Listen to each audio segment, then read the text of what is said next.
Between October 1st and November 15th, 2024, something unprecedented happened. 37.6 million ounces of silver vanished from COMEX vaults. That's 47% of all registered silver gone in 47 days. The largest vault drain since 1980.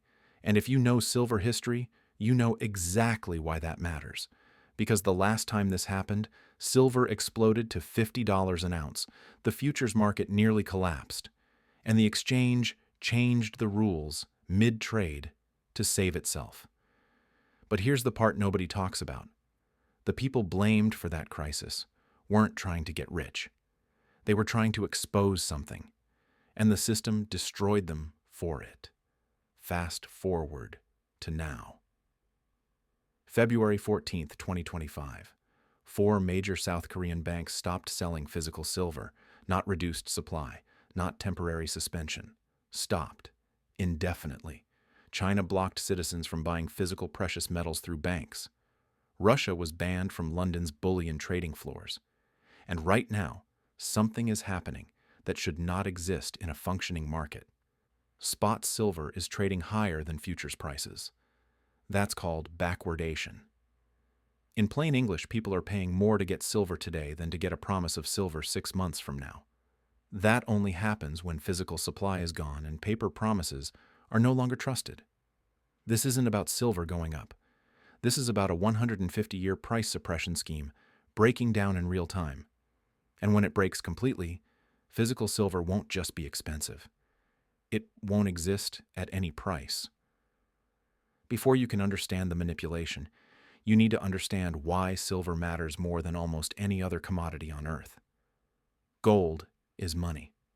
That's it. It sits in vaults. Silver is different. Silver is money, and the most critical industrial metal in modern civilization. Your phone contains silver. Solar panels require silver. Electric vehicles use 3 times more silver than combustion engines. Medical equipment, antibacterial applications, 5G infrastructure, missiles, semiconductors. Every technology defining modern life depends on silver. And unlike gold, silver gets consumed. When silver is used in electronics or solar panels, it's gone. It's dispersed into landfills and products that will never be economically recycled. Gold gets recycled. Almost every ounce of gold ever mined still exists. Silver disappears. We've now run a global silver supply deficit for 4 consecutive years. In 2024 alone, the world used nearly 150 million ounces more silver than it mined. That gap has been filled by existing stockpiles, vaults, government reserves, strategic hoards built over decades. Those stockpiles are now running out.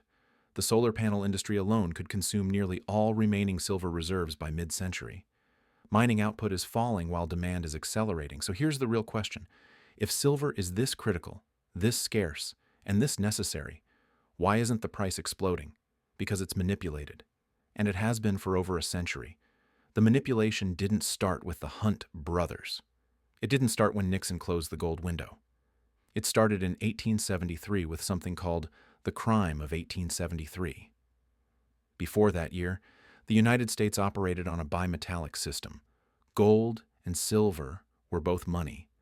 Then Congress passed the Coinage Act of 1873 and quietly demonetized silver. Why? Because silver was abundant.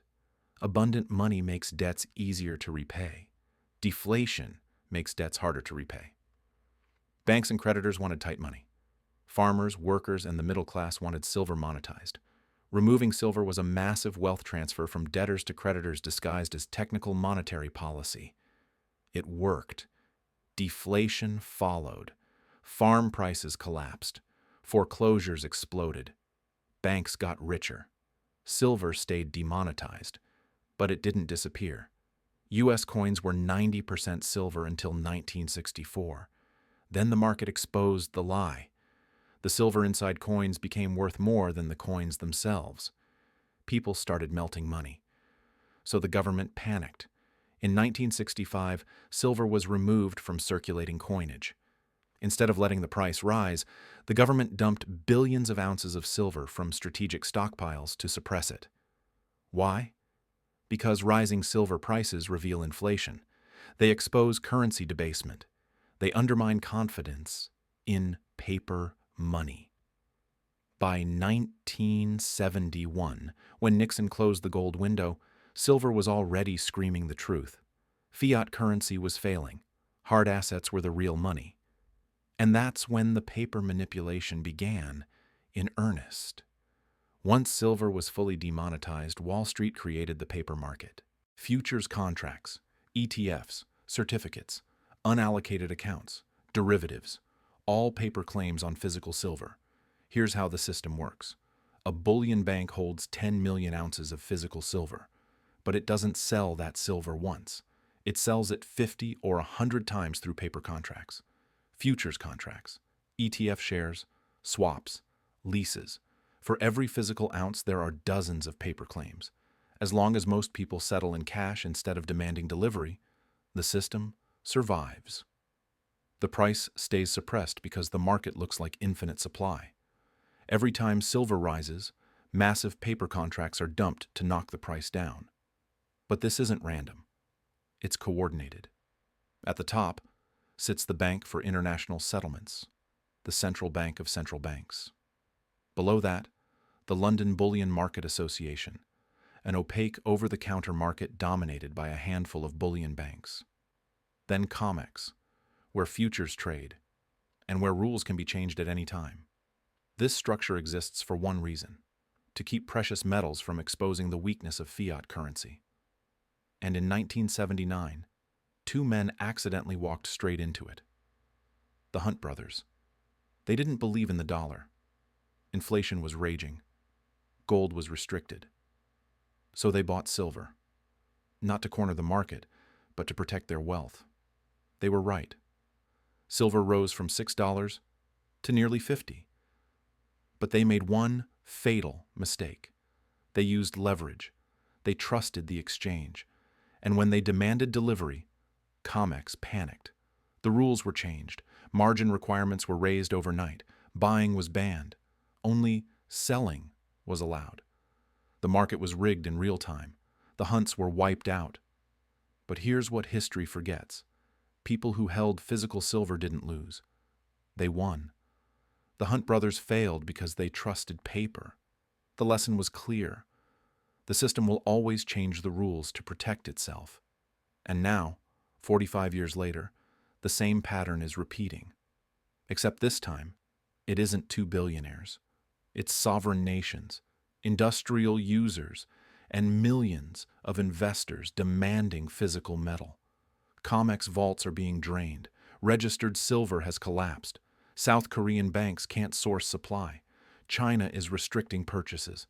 Spot prices are breaking above futures. This is what happens right before paper markets fail. COMEX has three choices: raise margins, force cash settlement, or let the price run. None of them solve the physical shortage, because you cannot print silver. You cannot mine it with policy. And you cannot suppress a price forever when the metal is gone. This isn't speculation. It's math. Production is lower than demand. Stockpiles are disappearing. And physical silver is leaving the system. When the paper market finally breaks, futures won't matter. ETFs won't matter. Certificates won't matter. Only metal in hand will. This has happened before. With gold. With palladium. With every commodity where paper claims exceeded physical supply. Every fiat currency in history has failed. Every single one. Silver isn't about getting rich. It's about seeing the system for what it is, and recognizing the moment when the illusion finally breaks.